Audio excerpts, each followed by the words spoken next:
यूनान में पुराने समय में मिदास नाम का एक राजा राज करता था। राजा मिदास बहुत ही लालची था।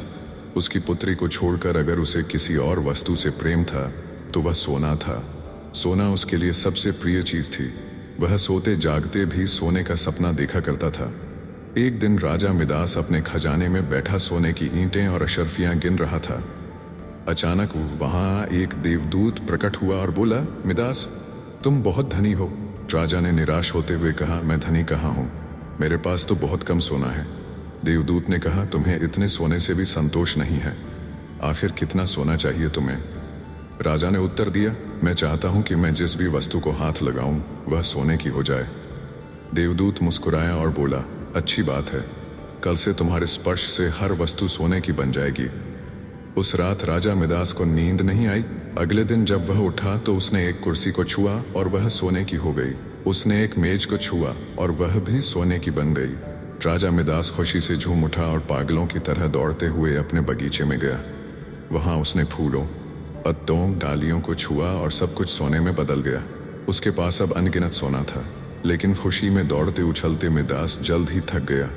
उसे प्यास लगी और भूख भी। जब वह महल में लौटा तो नौकर ने उसे भोजन और पानी परोसा, लेकिन जैसे ही उसने भोजन को छुआ वह भी सोने का बन गया। पानी का गिलास उठाया तो वह भी सोने में बदल गया।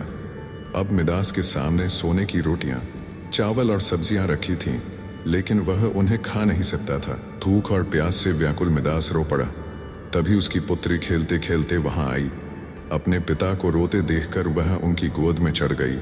मिदास ने उसे गले से लगाया, लेकिन उसकी पुत्री भी सोने की मूर्ति में बदल गई। अब मिदास के पास सिर्फ सोने की एक भारी मूर्ति थी। वह पछतावा करता हुआ फूट फूट कर रोने लगा। यह देखकर देवदूत फिर प्रकट हुआ।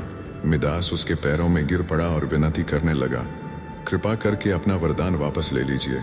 देवदूत ने पूछा, अब तुम्हें सोना नहीं चाहिए, अब बताओ, एक गिलास पानी अधिक मूल्यवान है या सोना?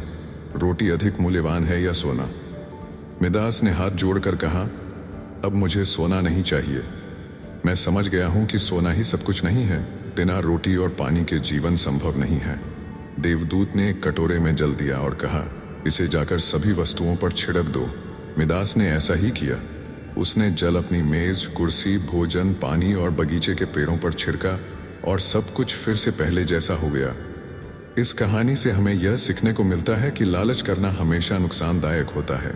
चाहे व्यक्ति कितना भी अमीर हो, अगर वह लालच करेगा तो अंत में उसे अपने पास की चीजें भी खोनी पड़ सकती हैं। इसलिए संतोष और सरलता का जीवन सबसे अच्छा होता है। अगर आपको यह कहानी पसंद आई हो तो हमारे चैनल को सब्सक्राइब करें और ऐसी और भी कहानियों के लिए जुड़े रहें।